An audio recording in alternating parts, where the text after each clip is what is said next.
Miss Ladybug here. How's it going? Oh, so I'm in Estes Lake, Colorado. Elevation 7,400 feet. I've been above 5,000 feet consistently now for, God, I don't even know what is today, Friday, since Sunday or Monday. And I just have not been feeling well.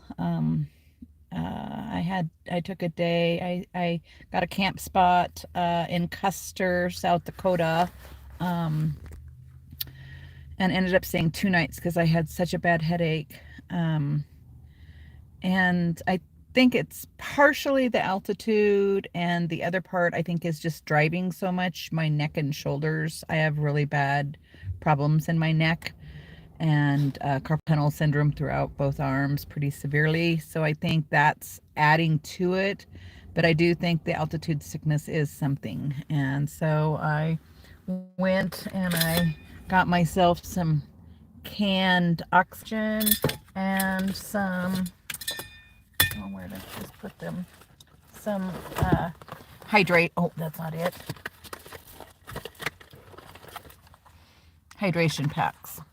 So I'm drinking a ton of fluids, eating some salty snacks, and then I use the oxygen, and I'm doing okay, but we'll see. We'll just see. It's all new experiences. I've not spent any extended time at high elevation and never above 1,000 feet that I can think of, other than like just going over Glacier Park Pass, Road to the Sun. But that's an hour up and an hour down, and that's it. So this is different. I'm just sitting here kind of debating if I'm going to do roading today. I was going to do the Rocky Mountain Loop, but it goes up to like 13,000 feet, and I just, as bad as I've been feeling, I don't think I want to go that high since I'm alone driving.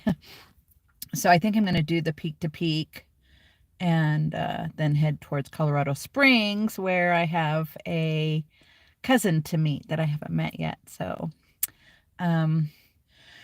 anyway, I haven't really talked a lot about how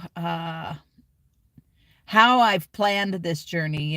My plan is to be on the road. Well, I left in August, and from the West Coast, from Eugene, my hometown, and I don't plan on returning there until probably May or June of 2026. That's the plan.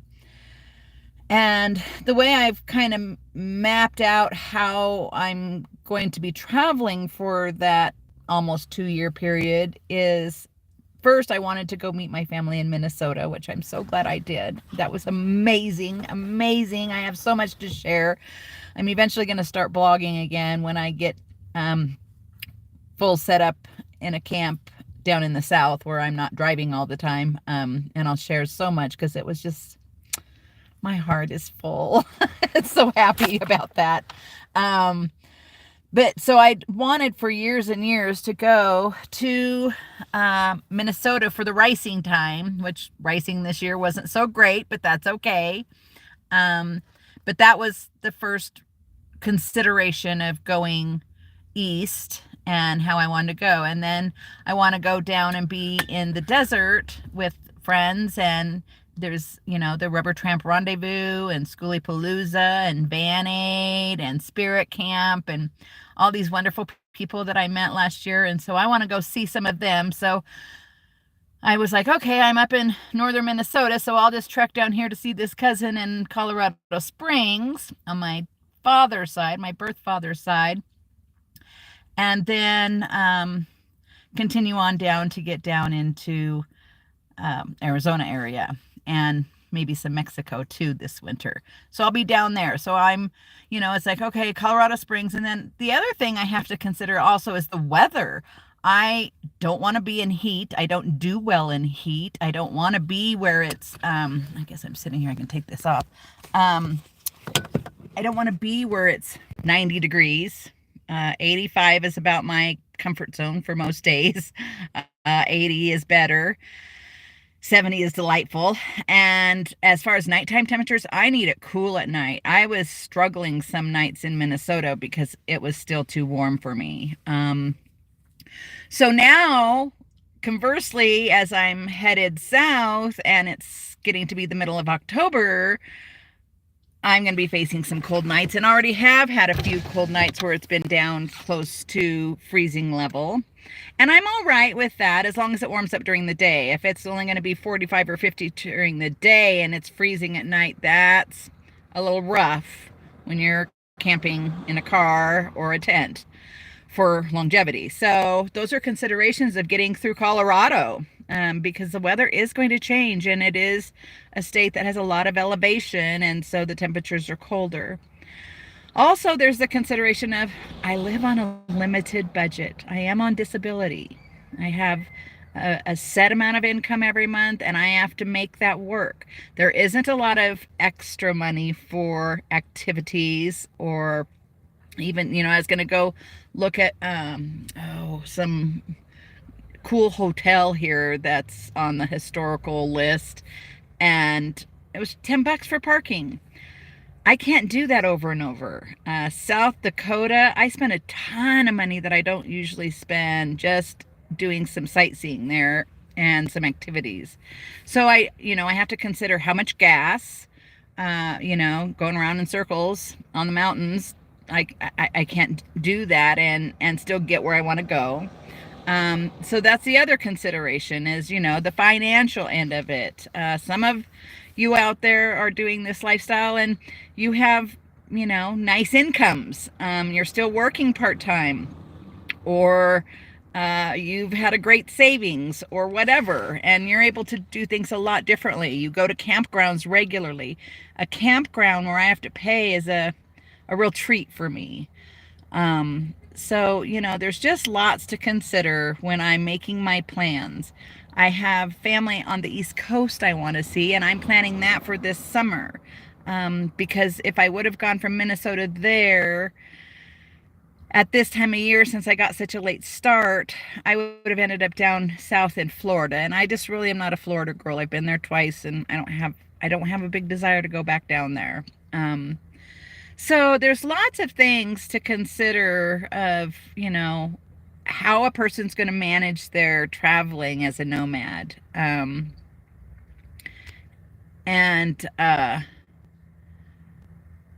it's not just, a random drive around. It's not just, oh, I'm going to go here. And then you get there and you try to do everything. I don't operate that way. I'm mostly wanting to see nature. That's what I want to see. I want to see beautiful sunrises, beautiful sunsets, animals, the seasons.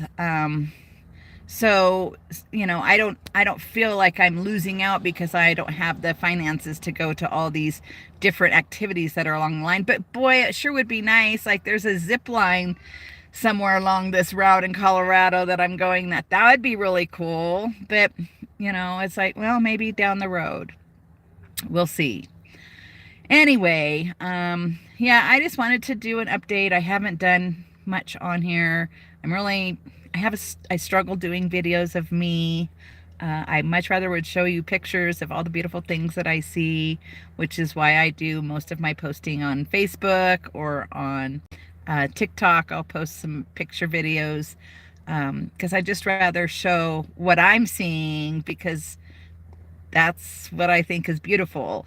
But I know some people want to see what's going on with me and hear from me, and so I decided to do this video today. Anyway, I'm feeling a little better. I've had that oxygen boost. I've had some fluids, so I think I'm going to try my drive, and then we'll see where I land. Where's the ladybug going to land today? It's always a new spot until I get down south. Starting probably a week from now, I'm going to find a place that I can park for like 10 days, and I'll set up my full camp. I'll have my tent out, my crafting out, area where I can sit and write and watch beautiful sunrises and sunsets and do whatever. I don't know where that's going to be yet.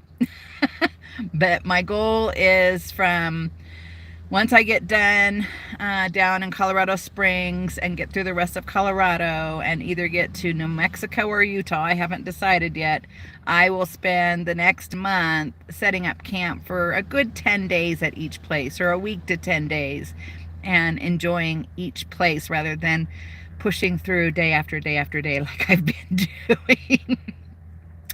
Anyway, thanks for watching. I'm not used to doing these, so maybe I'll try another time and interact with all of you.